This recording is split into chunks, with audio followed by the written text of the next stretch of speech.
Good morning. This video is for Sarah. I'm probably going to put it on YouTube just so it's in a safe place. Sarah, you're watching my quail over the weekend. I appreciate it. I'm going to walk you through the steps of what I do on a daily basis. You do not have to deep clean the litter.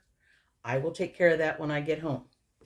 Very first thing, we've got the two brooders. There's one, there's the other.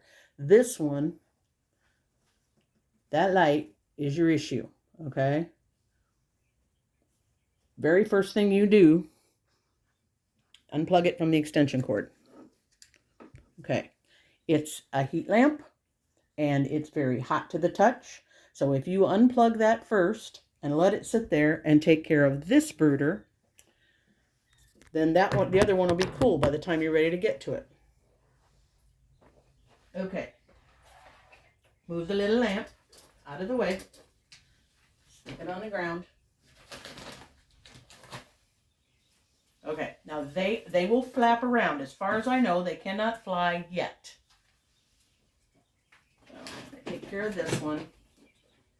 Just be careful with them. See, they're flapping.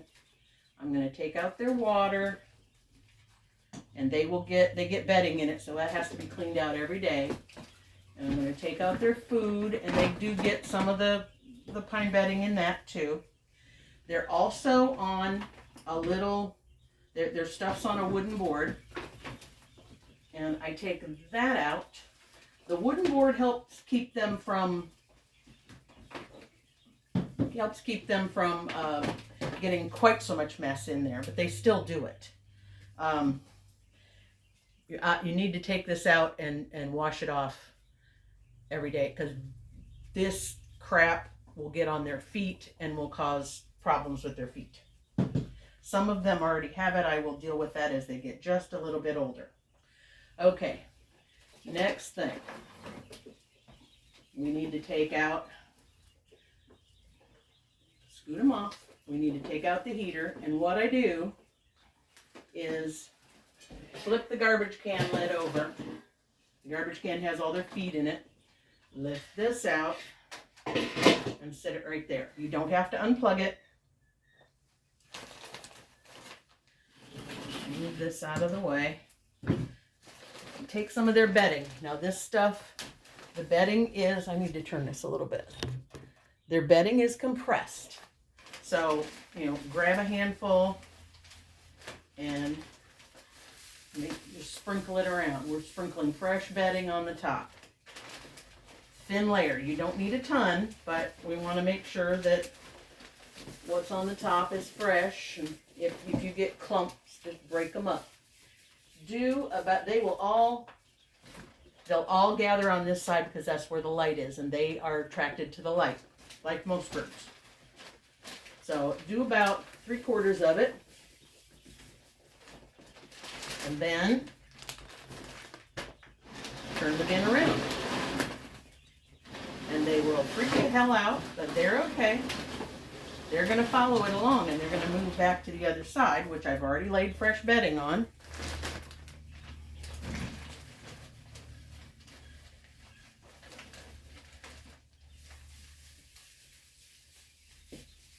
And then I can take care of this other part.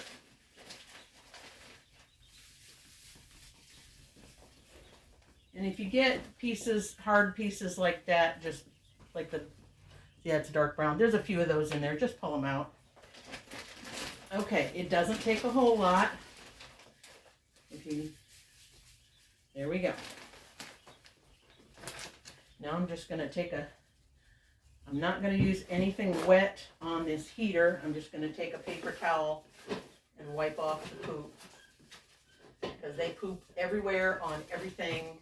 They poop on each other.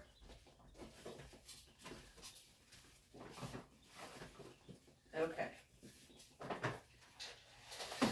And you don't have to do this, but I am going to adjust these a little bit more, because as the weather's getting warmer,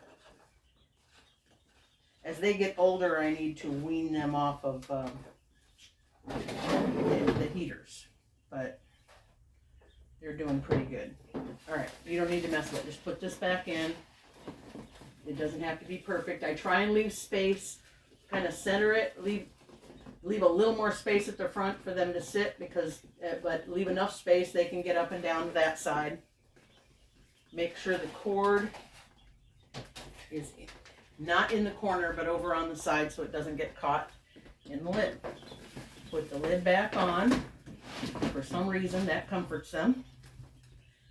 And you're done with that part. Now, okay, turn the phone a little bit. In just that short a time, this is cooled off, okay?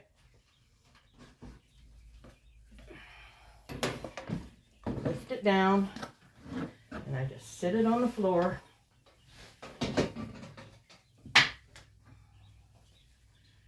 And it sits up on a board for support. And I just move this out of the way and take out their food. And up, and their water. And their board. Now you don't want to get the board wet, but I do want to scrape the poop off of it. Because you see, the poop and the food and the water all congeal. That gives them foot problems. Okay. It is to your advantage to make sure, boy, this is nasty today. I keep this thermometer in there so this doesn't get too hot. And I'm going to have to wipe it off. You can see it's pretty nasty. But if you can put it where you can read it, that helps. Okay, I'm going to go clean all their stuff up, and I will be back for part 2.